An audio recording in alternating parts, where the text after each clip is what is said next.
ভারতের একতরফা সিন্ধু পানি চুক্তি স্থগিত করার বিষয়টি ওয়াশিংটনের কাছে তুলে ধরতে ফেডারেল সরকারকে আহ্বান জানায় পাকিস্তানের পানি সম্পদ বিশেষজ্ঞরা। পাকিস্তানের সংবাদ মাধ্যম ডনের এক প্রতিবেদন বলছে, শনিবার যুক্তরাষ্ট্রের সহায়তায় ভারত ও পাকিস্তান যুদ্ধবিরতিতে পৌঁছানোর পর এই বিষয়টিতেও ট্রাম্প প্রশাসনের সাহায্য চাইছেন তারা। সিন্ধু পানি চুক্তির আওতায় ভারত রাভি, বেয়াস ও শতদ্রু নদীর পানি ব্যবহার করতে পারে, আর পাকিস্তানের অধিকার রয়েছে সিন্ধু, ঝেলাম ও চেনাব নদীতে। সিন্ধু পানি বিষয়ক সাবেক কমিশনার সৈয়দ জামাত আলী শাহ বলেন, যুদ্ধবিরতি প্রথম ধাপ মাত্র। এখন দরকার যুক্তরাষ্ট্র সহ বিশ্ব শক্তিকে সম্পৃক্ত করে পানি চুক্তির পুনর্বহাল পূর্ণ নিশ্চিত করা, যাতে ভারত ভবিষ্যতে আর এমন সিদ্ধান্ত না নিতে পারে।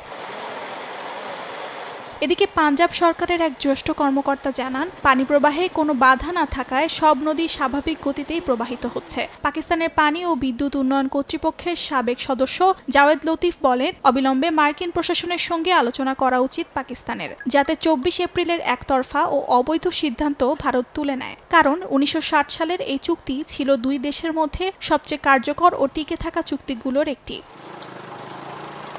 এদিকে ভারত সরকারের একটি সূত্রকে উদ্ধৃত করে বার্তা সংস্থা রয়টার্স জানায়, কয়েকদিনের প্রাণঘাতী সংঘর্ষের পর যুদ্ধবিরতির চুক্তি সত্ত্বেও পানি বণ্টন চুক্তি এখনও স্থগিত রেখেছে দিল্লি।